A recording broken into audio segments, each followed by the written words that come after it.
अस्सलाम वालेकुम दोस्तों, आज हम जा रहे हैं नादरा ई सॉल्यूट का सॉफ्टवेयर इंस्टॉल करने।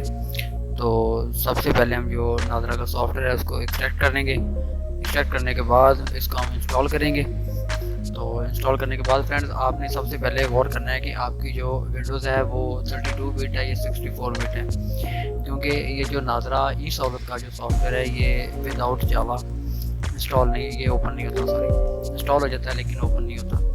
तो आपने सबसे पहले अपना जो सॉफ्टवेयर है आपने उसको इंस्टॉल करना है। उसके बाद आपके पास जावा आपकी विंडो के रिलेटेड हो, आपकी विंडो चाहे वो 32 बिट है तो आपके पास जावा 32 बिट होना चाहिए। अगर आपकी विंडो 64 बिट है तो आपके पास जो जावा का वर्जन है वो 64 बिट का होना चाहिए।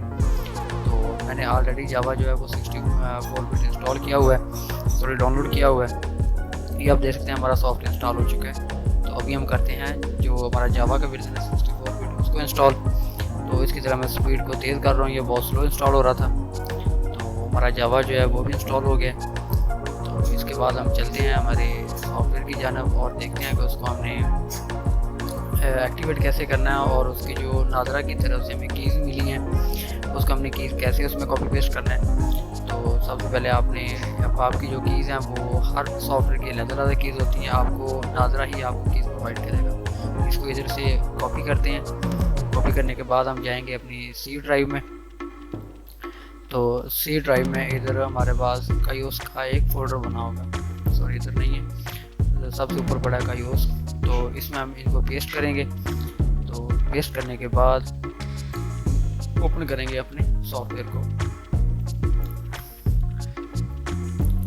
ये जो सॉफ्टवेयर है इसने हमारे कायोस के फ़ोल्डर में एक नेट का फ़ोल्डर बनाएगा। अगर हमारे कायोस के फ़ोल्डर में नेट का फ़ोल्डर नहीं होगा तो हमारा जो सॉफ्टवेयर है वो प्रॉपर वर्क नहीं करेगा। तो अभी इसने जो नेट का फ़ोल्डर है वो क्रिएट कर दिया है उधर। हमारा जो नेट का फ़ोल्डर है वो क्रिएट हो गया। तो चलते हैं हमारे कायोस के फ़ोल्डर में और देखते हैं कि हमारा जो नेट का फ़ोल्डर है वो क्रिएट हुआ है। तो फ्रेंड्स, हमारा जो नेट का फ़ोल्डर है वो क्रिएट हो चुका है इसमें। तो उसके बाद आते हैं हम अपने नादरा ई सॉफ्टवेयर की जानब।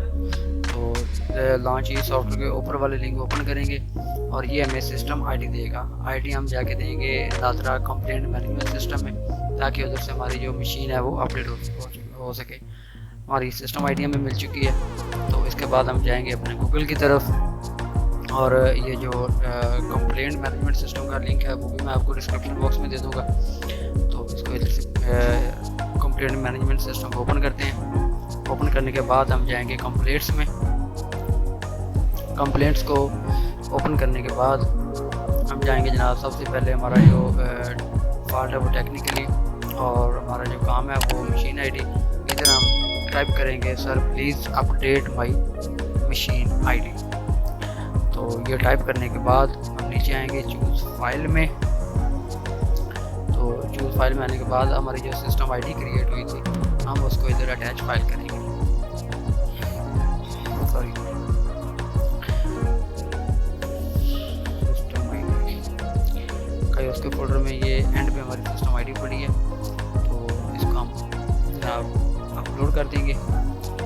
तो अभी तक जो हमारी जो एप्लीकेशन हमने की थी इनको कंप्लेंट वो अभी तक पेंडिंग में है। तो जैसे वो रिजॉल्व होगी, इसमें तकरीबन टाइम लगता है 30 मिनट्स का। 30 मिनट्स के बाद हमारी जो कंप्लेंट है वो रिजॉल्व होगी और हमारी जो मशीन है वो ओपन होगी। अभी हमारी मशीन ओपन नहीं होगी। जो सॉफ्टवेयर है नादरा का ये एरर दे रहा है। एरर सिर्फ इसी वजह से दे रहा है क्योंकि नादरा ने अभी तक हमारी मशीन जो है वो अपडेट नहीं की। तो अभी हम जाके अपनी कंप्लेंट का स्टेटस देखते हैं कि वो रिजॉल्व हुई है या नहीं। अभी तक ओपन में पड़ी है। पहले मैंने 2 कंप्लेंट की थी वो रिजॉल्व हो गई हैं। तो अभी कर रहा हूँ तो ये ओपन है। तो ये 30 मिनट का टाइम लेते हैं। 30 मिनट बाद ये हमारी जो मशीन है उसको अपडेट करेंगे। तो फ्रेंड्स, हमारा आधे घंटे का जो 30 मिनट का टाइम था वो ख़त्म हो गया। तो दोबारा चलते हैं कंप्लेंट मैनेजमेंट सिस्टम में और देखते हैं कि हमारा जो पीसी है वो मशीन उन्होंने अपडेट की है या नहीं। तो इधर अपनी आईडी पासवर्ड इसको लॉगिन करते हैं। लॉगिन करने के बाद हम अपना स्टेटस देखेंगे कि हमारा जो अपडेट का स्टेटस है वो ऑटो रिजॉल्व पे है या अभी तक ओपन में है। तो आप देख सकते हैं फ्रेंड, इसका जो स्टेटस है वो ऑटो रिजॉल्व है, मतलब हमारी मशीन अपडेट हो गई है। इसके बाद हम अपने नादरा ई सॉफ्टवेयर को ओपन करेंगे। ओपन करेंगे हमारा जो सॉफ्टवेयर है वो इजीली ओपन हो जाएगा विदाउट एनी एरर। हो चुका है।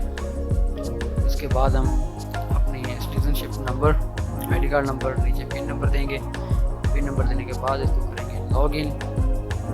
जैसे लॉगिन करेंगे इसके बाद हमें ये लैंग्वेज के ऑप्शन देगा, इंग्लिश सेलेक्ट करते हैं।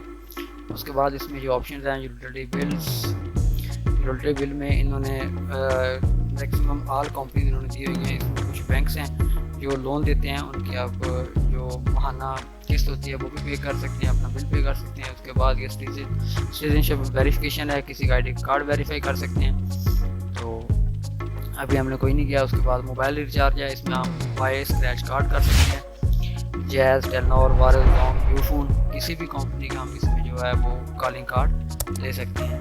अभी तो खैर लोड का ज़माना है, इन्होंने सिर्फ जो लोड है वो टेलनॉर का दिया हुआ है कि आप टेलनॉर के नंबर पर सिर्फ बैलेंस कर सकते हैं 20 से लेके 1000 रुपये तक। तो बाकी जो टेलनॉर के अलावा हैं जैज़, वारल, जोंग, यूफोन, उनके सिर्फ हम जो कॉलिंग कार्ड्स हैं वो यहाँ से परचेज़ कर सकते हैं, बाई कर सकते हैं।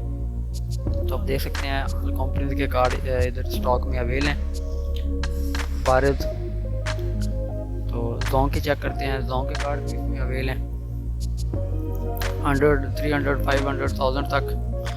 और उसके बाद जो है ये यूफोन को चेक करते हैं, यूफोन के भी कार्ड अवेल हैं 250, 500, 1000।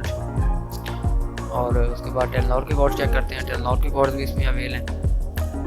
टेलनॉर का लोड भी इजी लोड, ये सिर्फ अभी तक इन्होंने टेलनॉर का लिंक दिया हुआ है, बाकी जैज़, वारद, जोंग, यूफोन का लिंक अभी तक नहीं मिला, सिर्फ टेलनॉर के।